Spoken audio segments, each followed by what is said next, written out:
بسم اللہ الرحمن الرحیم الحمد للہ رب العالمین اللہم صلی وسلم علی نبینا محمد وبارک وسلم وصلی علیہ۔ حاضرین مجلس، ناظرین کرام، رب ذوالجلال والاکرام نے قرآن مجید میں ارشاد فرمایا وما خلقت الجن والانس الا لیعبدون۔ اللہ تعالیٰ نے قرآن مجید میں ارشاد فرمایا کہ میں نے جن و انس کو اپنی عبادت کے لیے، اپنی بندگی کے لیے پیدا فرمایا ہے۔ اور اسی بات کے ضمن میں اگر اس بات کو دیکھا جائے کہ رب ذوالجلال والاکرام نے قرآن مجید میں جو ارشاد گرامی فرمایا ہے وَإِذْ قَالَ رَبُّكَ لِلْمَلَائِكَةِ إِنِّي جَاعِلٌ فِي الْأَرْضِ خلیفہ، رب ذوالجلال والاکرام نے جب فرشتوں سے کہا کہ میں زمین پر اپنا نائب اور اپنا خلیفہ مقرر کرنے والا ہوں، قَالُوا أَتَجْعَلُ فِيهَا مَن يُفْسِدُ فِيهَا وَيَسْفِكُ الدِّمَاءَ وَنَحْنُ نُسَبِّحُ بِحَمْدِ رَبِّكَ وَنُقَدِّسُ لَكَ۔ رب ذوالجلال والاکرام نے جب ان سے یہ کہا کہ میں زمین پر اپنا نائب اور اپنا خلیفہ مقرر کرنے والا ہوں، تو فرشتے کہنے لگے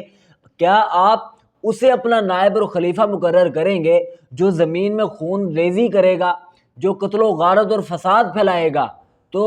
رب ذوالجلال والاکرام سے اس بات کا بھی اظہار کرنے لگے کہ ہم تو تیری تسبیح بیان کرنے والے ہیں، تیری تقدیس بیان کرنے والے ہیں، تیری تعریف اور تیری تحلیل بیان کرنے والے ہیں۔ رب ذوالجلال والاکرام نے ارشاد فرمایا انی اعلم ما لا تعلمون، جو میں جانتا ہوں وہ تم نہیں جانتے۔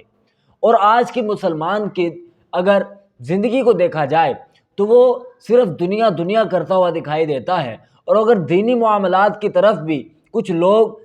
رغبت رکھتے ہیں تو صرف اور صرف وہ عبادت کو عادت کے طور پر اپناتے ہیں، جبکہ رب ذوالجلال والاکرام نے عبادت ہر جن و انس پر لازم قرار دی ہے، اور جو انسان عبادت سے منحرف ہے، عبادت سے انحراف کرنے والا ہے، رب ذوالجلال والاکرام کی بندگی اس لحاظ سے نہیں کرتا جس انداز سے رب ذوالجلال والاکرام نے، نبی رحمت صلی اللہ علیہ وآلہ وسلم نے ہمیں ارشاد فرمائی ہے، تو انسان کامل ہدایت، کامل رشد و ہدایت کے منبع اور مرکز اور محور کو نہیں پہنچ سکتا۔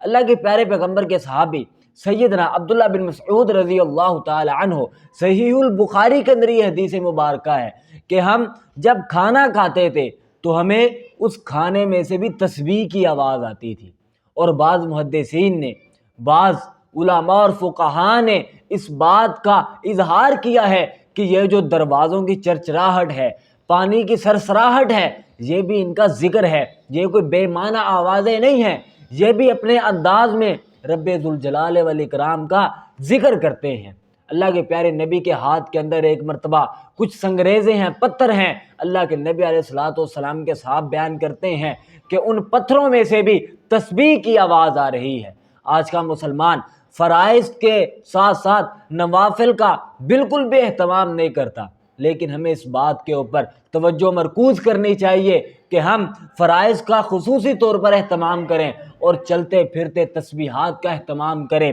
رب جلیل سے اس بات کا اظہار کریں اے اللہ ہمیں شیطان مردود کے شر سے محفوظ فرما رہے، اے اللہ ہمیں رشد و ہدایت اور کامیابی اور کامرانی والے رستے کے اوپر چلا دے، اے اللہ ہمیں انبیاء کا ساتھ نصیب فرما دے، اے اللہ ہمارے معاشرے کے اندر بدچلنی بہت عام ہو چکی ہے، اے اللہ اس معاشرے کے اندر بدعہدی بہت عام ہو چکی ہے، رشوت خوری بہت عام ہو چکی ہے، اے اللہ زناکاری بہت عام ہو چکی ہے، اے اللہ ہمارے معاشرے پر رحم فرما۔ چلتے پھرتے تسبیحات کا اہتمام کریں، دعا کا اہتمام کریں، رب ذوالجلال والاکرام کی حقیقی معنوں میں اچھے اور احسن انداز کے ساتھ عبادت کریں، خواہ وہ سوتے ہوئے، جاگتے ہوئے، کروٹ بدلتے ہوئے اور اٹھتے اور بیٹھتے ہوئے، حتیٰ کہ انسان کوئی بھی کام کا آغاز کرے تو رب جلیل کی عبادت کے ساتھ، رب جلیل کی اطاعت و فرما برداری کے ساتھ، اپنے عاجز و انکسار ہونے کے اظہار کے ساتھ، رب جلیل کے اعلیٰ و عرفہ ہونے کے اظہار اور اقرار کے ساتھ، اور شریعت محمدی کی کامل اتباع میں ہی ہماری دنیاوی اور اخروی نجات ہے۔ رب ذوالجلال والاکرام سے دعا ہے اللہ تعالی ہمیں حقیقی معنوں میں اسلام اور شریعت پر عمل کرنے کی توفیق عطا فرمائے۔ وما توفیقی الا باللہ۔ السلام علیکم ورحمۃ اللہ۔